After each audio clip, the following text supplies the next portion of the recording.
بسم اللہ۔ السلام علیکم ورحمۃ اللہ وبرکاتہ۔ جناب عاقل صاحب، مجھے یہ معلوم کرنا تھا کہ جمعے کی نماز میں اگر تشہد میں ملے ہمیں رکعت، تو دونوں رکعتیں پوری ہو چکی ہوں، تو اس میں ہم سلام پھیرنے کے بعد امام کے 4 رکعت ادا کریں گے یا 2 رکعت ادا کریں گے جمعے کی؟ کیونکہ جیسا کہ میں نے سنا ہے تقریر میں ایک دو، تو اس میں جو بتایا گیا ہے، لیکن کوئی مطلب دلیل یا فتویٰ اس ٹائپ کا مجھے نہیں مل پا رہا، کہ اس میں یہ بتایا گیا ہے کہ امام حناف مذہب کے نزدیک اس میں 2 رکعت ہی ادا کی جائے گی، باقی جو امام ہیں ان کے نزدیک 4 رکعت ادا کی جائے گی۔ ذرا اس کی وضاحت کر دیں، جزاک اللہ خیر۔ السلام علیکم ورحمۃ اللہ علیکم السلام ورحمۃ اللہ وبرکاتہ۔ نحمدہ ونصلی علی رسولہ الکریم، اما بعد۔ آپ دیکھ رہے ہیں نور ٹی وی جدہ اور میں ہوں آپ کا دوست، آپ کا ہوسٹ محمد عاقل، جدہ سے، مملکت سعودی عرب۔ دوستو، بھائیوں اور بہنوں، اگر آپ پہلی مرتبہ تشریف لائے نا ہمارے چینل پر، تو ہم آپ کا خیر مقدم کرتے ہیں۔ Please subscribe my channel. سب سے پہلے میں لے کر چلتا ہوں آپ کو سماحت الشیخ عبدالعزیز بن باز مفتی مملکت سعودی عرب کی محفل میں ان سے یہی سوال پوچھا جا رہا ہے، سنتے ہیں کیا جواب ہے۔ ماذا يفعل من دخل المسجد يوم الجمعة ووجد المصلين في التشهد؟ اگر ایک شخص اس حالت میں جمعے کے دن مسجد میں داخل ہوتا ہے جبکہ مصلی اور امام تشہد میں بیٹھے ہوئے ہیں، نماز پڑھ رہے ہیں سلام سے پہلے، تو اسے کیا کرنا چاہیے؟ هل يدخل في الجماعة ويكمل الصلاة ركعتين أم يصليها 4؟ اسے 2 رکعت پڑھنی چاہیے، ان کے ساتھ شامل ہو جائے، 2 رکعت پڑھ لے، یا پھر 4 رکعت پڑھے؟ کیا صحیح ہے؟ إذا دخل يوم الجمعة والناس في التشهد فإنه يصلي 4، يصلي ظهرا۔ یہاں شیخ ہی فرما رہے ہیں کہ اگر آپ ایسی حالت میں مسجد میں داخل ہوتے ہیں کہ امام تشہد میں ہے اور وہ سلام سے پہلے ہے اور آپ تشہد پا لیتے ہیں، تو آپ کو 4 رکعت پڑھنی ہوں گی، 2 نہیں، کیونکہ اللہ کے رسول صلی اللہ علیہ وسلم نے فرمایا ہے من ادرک الرکعہ فقد ادرک الصلاۃ۔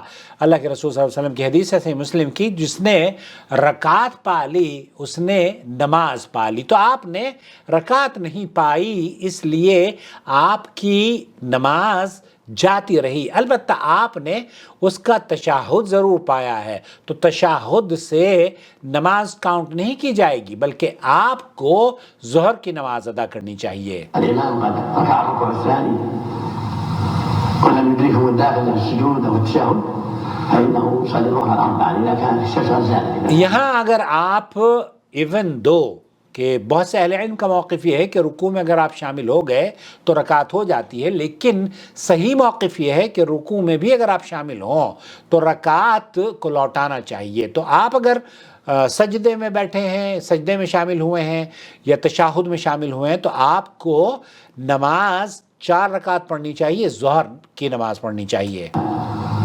الإمام قد صلى في الوقت بعد الزوال، أما إذا كان صلى قبل الزوال فإنه يصلي الظهر بعد الزوال، لا يتأخر، لا يعتد۔ تو یہاں امام نے چونکہ وقت پر نماز پڑھی ہے، اس لیے آپ اس کے پیچھے 4 رکعت پڑھیں گے۔ عند دخول وقت تحية المسجد فلا بأس۔ آپ جب داخل ہوئے ہیں اور امام ابھی خطبہ ہی چل رہا ہے تو آپ تحیۃ المسجد پڑھ لیں اور پھر اس کے بعد نماز پڑھیں۔ يدخل معهم ويصلي ركعتين بنية تحية المسجد إذا كانت الصلاة التي أقامها الإمام قبل الزوال۔ تو یہاں قبل الزوال کی بات ہو رہی ہے، اگر قبل الزوال وہ نماز پڑھتا ہے تو آپ کو پھر تحیۃ المسجد پڑھیں اور پھر اس کے ساتھ نماز پڑھیں۔ یہاں اس کے بعد جو صحیح بخاری کی روایت پیش کی گئی ہے، صحیح مسلم اور بخاری میں ہے کہ اللہ کے رسول صلی اللہ علیہ وسلم نے فرمایا ہے جس نے نماز کی 1 رکعت پالی اس نے نماز پالی۔ صحیح بخاری حدیث نمبر 580، صحیح مسلم حدیث نمبر 607۔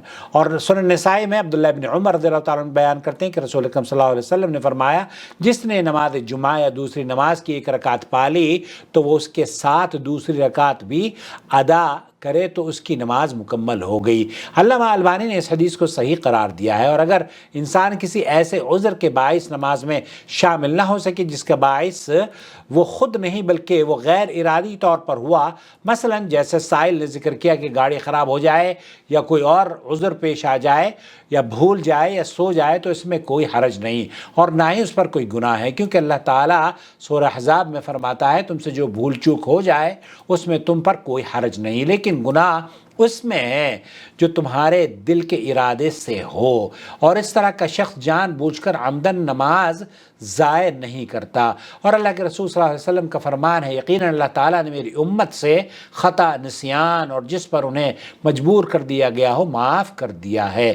تو خلاصہ کلام یہ ہوا میرے بھائی، میرے عزیز، میرے دوست، انما الاعمال بالنیات، اور صحیح حدیث کے مطابق جو بات صحیح سمجھ میں آتی ہے اور جو سعودی عرب کے علماء کا موقف ہے وہ یہ کہ آپ کو اگر تشہد میں آپ داخل ہوئے ہیں تو 4 رکعت پڑھنی چاہیے، 2 رکعت نہیں۔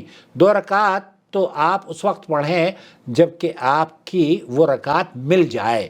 تو مجھے امید ہے وضاحت ہو گئی ہوگی۔ والسلام علیکم ورحمۃ اللہ وبرکاتہ۔